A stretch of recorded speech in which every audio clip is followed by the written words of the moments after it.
Hi, everybody. I hope you're doing well at home or wherever you are in the midst of everything that's been going on. Um, I just wanted to send a video to say hi, to send some care, and to have you hear a kind voice with some care in the midst of everything, especially um, because these are crazy times, but also because I'm going to be gone all next week, and so I won't be seeing any of your faces for a little while. Um, and so I just wanted to provide a few words of things that I'm thinking about in this time um, as a therapist and really as a person. So, one is these are crazy times, and specifically the word is trauma. Uh, we are in a time of trauma. Uh, One definition of trauma from the American Psychological Association is a direct personal experience of an event that involves actual or threatened death or serious injury or other threat to one's physical integrity, or witnessing an event that involves death, injury, or a threat to the physical integrity of another. And I think really you just have to hear the definition to know that we are living in a time of trauma for all of us. There's threat, there is unpredictability, not just threat in our own lives, but threat that we're witnessing in the world. And so it's important to know that our bodies are in a state where they're in need of extra care at this time. Interestingly, a lot of the people I've talked to have said that they're actually feeling better. You might notice that you're feeling better right now because the things that were very concerning to you before suddenly aren't. They're not at the forefront of your mind. Um, we're not, instead of being focused on some needs that might have been more tertiary or secondary, some more primary, foundational, almost survival needs have come to the forefront. And that might mean that you're not feeling as upset about things that were upsetting you before.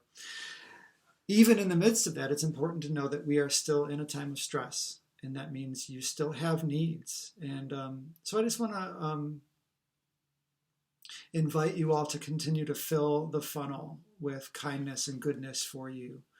Um, on the other hand, a lot of you might not be feeling better. You might be feeling worse, scared, anxious, and stressed. And so I want to provide that validation to know that you are in a time of trauma. And it's okay to be putting something secondary right now because there are basic essential needs that need to be handled first. Establishing new routines, making sure that you're safe, and making sure that you can have a measure of stability in the midst of this new time. And at the same time, be aware that you're probably carrying extra stress right now, and your body is shutting down some things.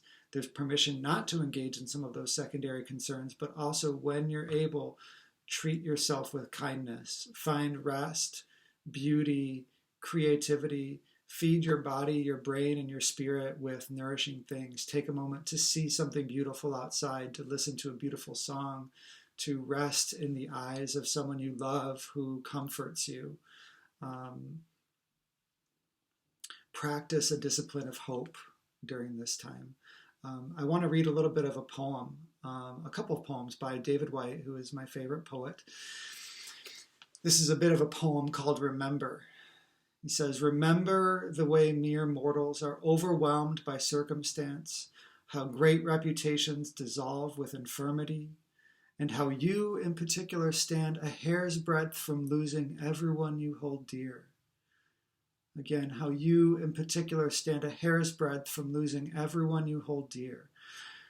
Recall the way you are all possibilities you can see, and how you live best as an appreciator of horizons, whether you reach them or not." One of the things I love about David Whyte is he's constantly inviting me into presence, to live at this moment, at this frontier right now. And there's something about this unique time that brings us into the present. We could be tempted to live only in fear or only be waiting for the time when this social distancing and when the threat of COVID-19 will be over. But this is my life right now. This is the moment when I can see beauty and find beauty and be on this horizon, because I don't know what tomorrow will bring, but I can find beauty and life here. He says some things similar in another poem that David Whyte wrote called The House of Belonging. And in this poem, he says, I'm looking for my place in it. I awake this morning in the gold light, turning this way and that, thinking for a moment it was one day like any other. But the veil had gone from my darkened heart. Thinking for a moment it was a day like any other, but the veil had gone from my darkened heart, and I thought it must have been the quiet candlelight that filled my room. It must have been the first easy rhythm with which I breathed myself to sleep. It must have been the prayer I said, speaking to the otherness of the night. So he's wondering what did it, what caused him to wake up feeling differently in this particular day. And he says, and I thought, this is the good day you could meet your love. This is the black day someone close to you could die. This is the day you realize how easily the thread is broken between this world and the next.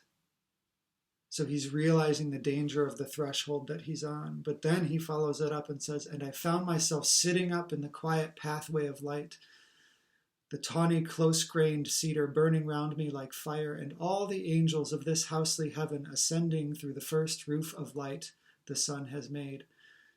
So he finds himself sitting up to realize and notice the very specific, incarnated details of his house around him. And he comes into this place of realization where he says, this is the bright home in which I live. This is where I ask my friends to come. This is where I want to love all the things it has taken me so long to learn to love. This is the temple of my adult aloneness, and I belong to that aloneness as I belong to my life. There is no house like the house of belonging. When I come into the present and I'm able to stand right on the threshold of the here and now, even in difficult times, something beautiful happens, something magical happens, and I'm capable of being alive on whatever threshold life is offering me. And that, for me, seeing those beautiful words that invite me onto the threshold is itself a beauty that allows me to come back alive in this present moment. I hope you all will gift yourselves with beauty during this time. Practicing a discipline of hope, finding energy to create kindness and life and goodness and warmth wherever you are and whatever you're doing during this time. I will see you all soon.